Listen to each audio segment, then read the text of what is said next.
So I'm gonna do a quick update and check in on hauler 2. So the original hauler, which is here, has taken a beating. This was a body tube with through the wall basswood fins that I tried to airfoil evenly as possible. So some of the issues it's had were, it's designed to run experiments. So I've had flights where I popped the fin, so the fin's been glued back on. I actually broke the entire body tube in half and repaired it.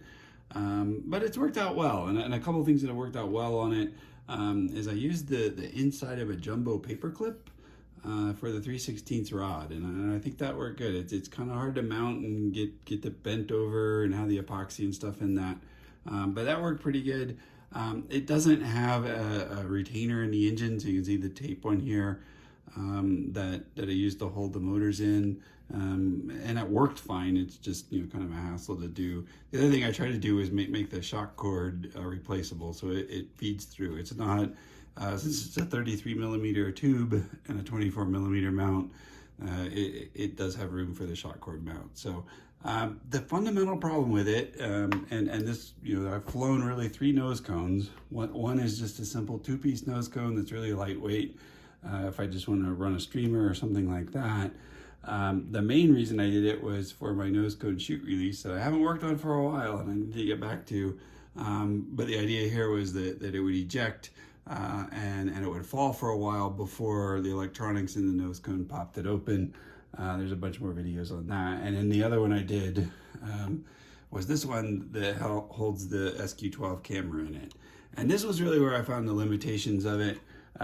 Because one of the things is, despite the fact I did my best job trying to align the fins, it still has a lot of spin to it. So it still spins enough to really kind of mess up the video. So with that, I decided to go ahead and build a second version of it.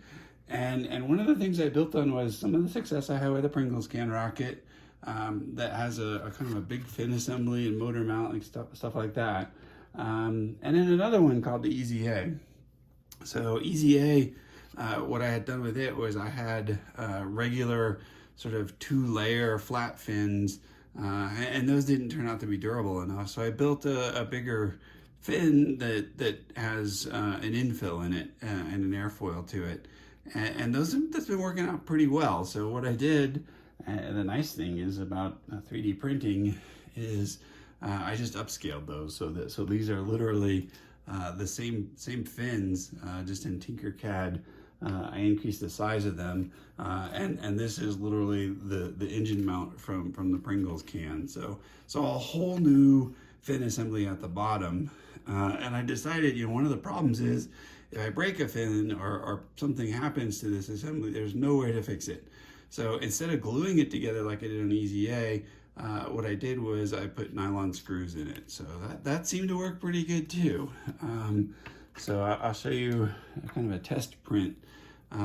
What this has is 3 screws that are M3, just nylon machine screws. And then I put the nylon nuts, holders for the nylon nuts in there. So this is the top piece. There's a fin assembly. You put it in and put the screws in. The other thing that's cool is instead of having the shock cord go all the way through, now I can put the shock cord here.